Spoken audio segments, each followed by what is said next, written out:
Hi there, my name is Pete McCormick and I'm a filmmaker and a writer and a songwriter.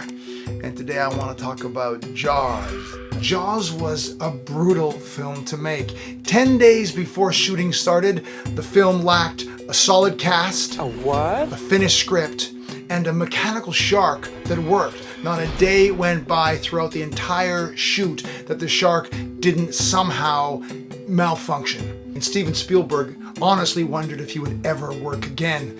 So in honor of that struggle, of the struggle of the entire cast and crew, I'm going to talk about Jaws and why it is a masterclass in filmmaking, in film writing. It has the most compelling moment. It has the greatest hook. It's got the great inciting incident.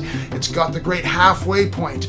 It's just a great example of film structure. And finally, I want to talk about why it is a masterclass in resilience. Let's start with the opening scene of the entire movie. And the opening scene is amazing for multiple reasons. First of all, it's one of the most terrifying scenes in the history of cinema.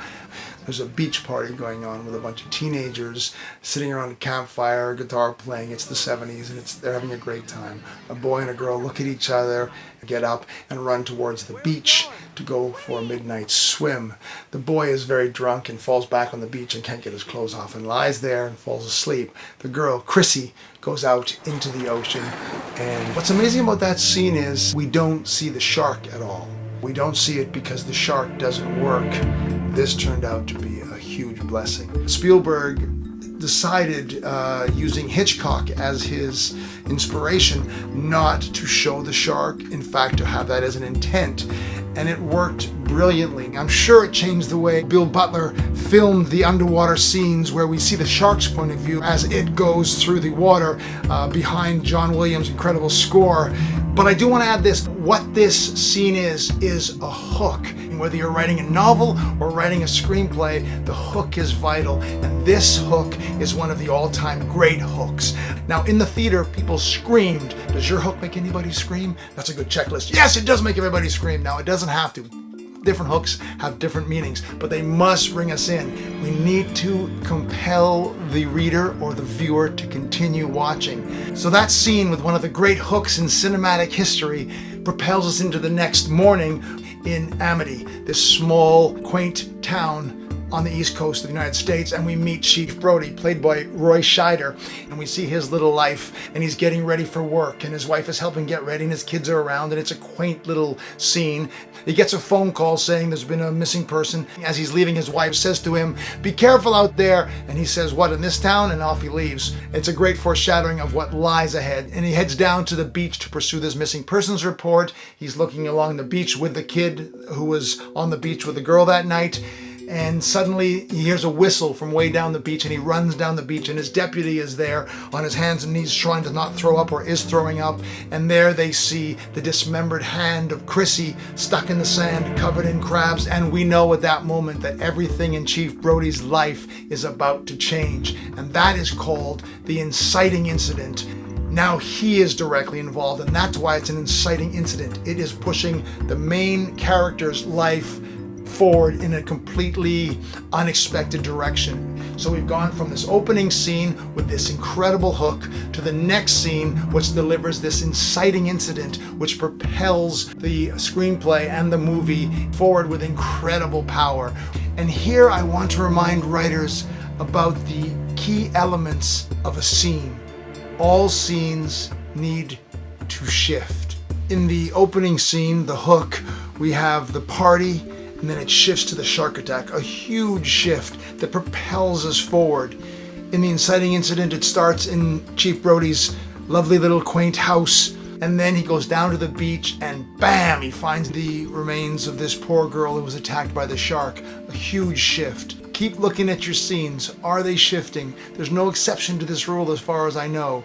Scenes shift. And the scenes in Jaws shift magnificently, and we are fully involved.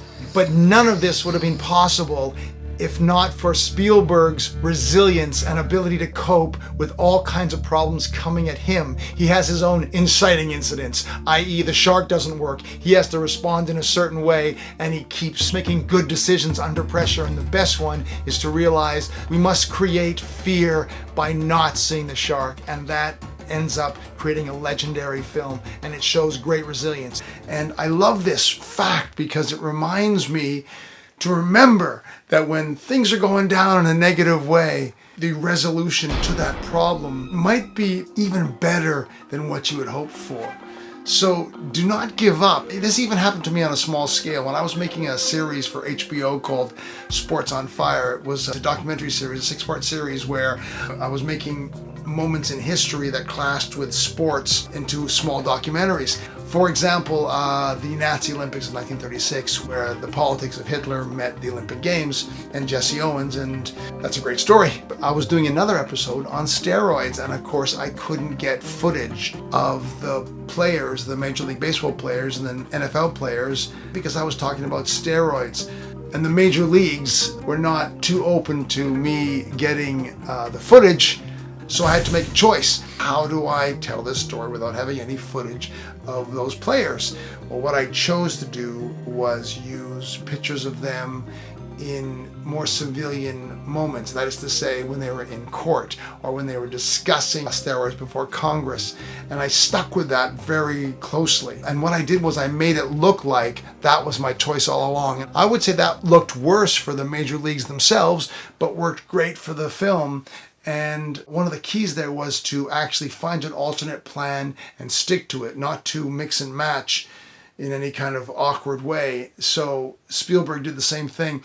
It sounds funny comparing them. I'm not comparing them, of course. But my point is, the major problem going on in that film's production, The Shark, led to a film being so much greater. And I would argue that not seeing the shark for so long also led to that wonderful midpoint moment where Chief Brody brings his son up on the shore and drops him on the beach, and he's unconscious due to shock, and Brody looks up at the ocean and he realizes it's all personal now, and he has to go out and face the shark, and he looks out at the horizon line of the sea, and we just go like, oh boy, here comes the next part of the adventure.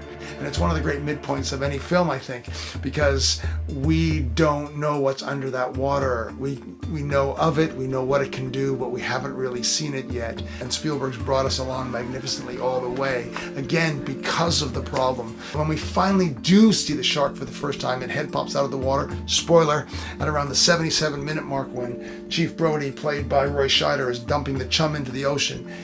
We do see it earlier in the lagoon, but barely, it's underwater. But anyway, he looks back and the shark just comes out of the water. It scares the crap out of Chief Brody. Filmed in that great Spielbergian way. Roy Scheider backs up slowly with a cigarette hanging out of his mouth. We see him stagger back to the cabin of the boat where Quint, Robert Shaw, is sitting there, and he says, "You're gonna need a bigger boat." A classic line, ad-libbed.